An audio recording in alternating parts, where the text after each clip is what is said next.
Hello guys, आज चाहिँ मैले पाङ्ग्रा बनाउन गइरहेको छु। त्यसको लागि मैले यहाँ प्याज चप गरिसकेको छु अनि त्यसको लागि टमाटो चप गरिसकेको छु। यहाँ रहेको छ उसिनेर राखेको पाङ्ग्रा, यसले मजाले सफा गरिसकेको छु भने यहाँ रहेको छ अदुवा लसुन अनि खुर्सानीको पेस्ट। त्यसको लागि चाहिँ तपाईहरुले अब मैले यहाँ ग्यास अन गर्न गइरहेको छु।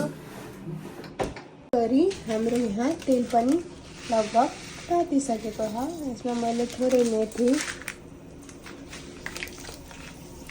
थोरै ज्वानो राखिसकेको छु।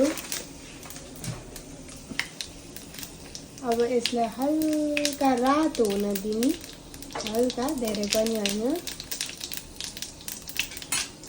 अब मैले यहाँ मेरो पाङ्ग्रालाई हाल्न गइरहेको छु। हाम्रो मेथी चाहिँ अलिकति रातो हुनुपर्छ, सक्नुहुन्छ। अब यतिको रातो भएपछि चाहिँ हामीले पाङ्ग्रा हाल्न सक्छौं। मजाले हालिसकेपछि चलाउनु,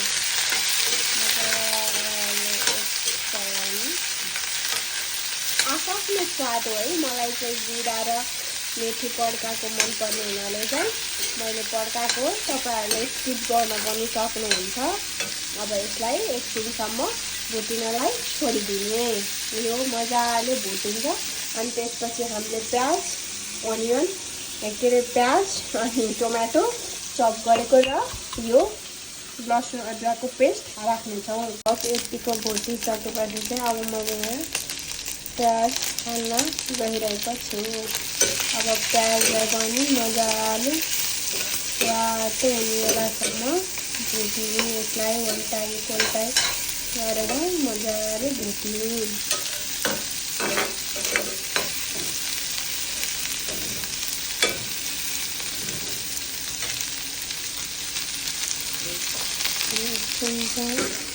हामीले ढाकिदिन्छौँ ताकि प्याज गलोस्। प्याज पनि लगभग भुटेर रेडी भइसकेको छ। अब यसमा मैले बेसार हाल्छु।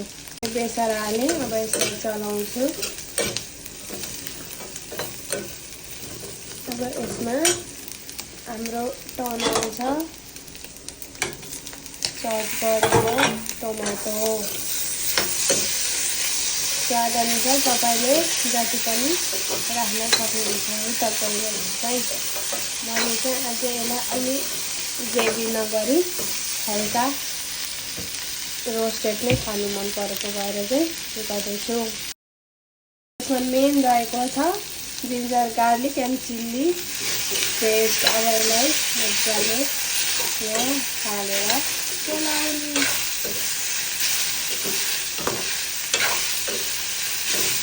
चलाइसकेपछि हामीले यहाँ एड गर्छौँ, यसमा एड गर्छौँ यो स्पाइसी पाउडर। यसमा नुन, स्वाद अनुसारले नुन राख्ने।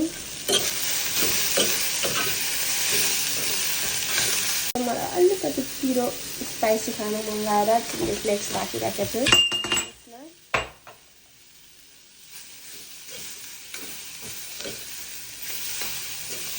अब हाम्रो पाङ्ग्रा यसमा लगभग रेडी हुन्छ। यो गोइगेडालाई मजाले गलाउने हैन। यसलाई एकछिन ढोपेर मसलाहरू मजाले पाक्नलाई छोडिदिनु पर्छ। अनि फाइनल लुक र अनि मैले खाना सर्भ गरेपछिको भिडियो तपाईहरुको सामु प्रस्तुत गर्नेछु। मेरो चिकन गिजार्ड कस्तो भयो भनेर। चाहिँ मेरो बहिनीले बनाएको पाङ्ग्रा यस्तो देखेको छ। क्या मजाले ग्रेभी टाइपमा पाक्दैछ। अब यसलाई चाहिँ अब चाहिँ 5 मिनेट पकाएपछि यो चाहिँ खानको लागि रेडी हुन्छ। मेरो पाङ्ग्रा चाहिँ रेडी भइसकेको छ गाइस। अब चाहिँ तपाईहरुले यो रेसिपीबाट तपाईहरुले पनि मिठो गरेर पाङ्ग्रा बनाएर खान सक्नुहुनेछ। हेर्नु त, हेर्दै खाम लाग्नु भएको छैन त। खाना सुरु गरे।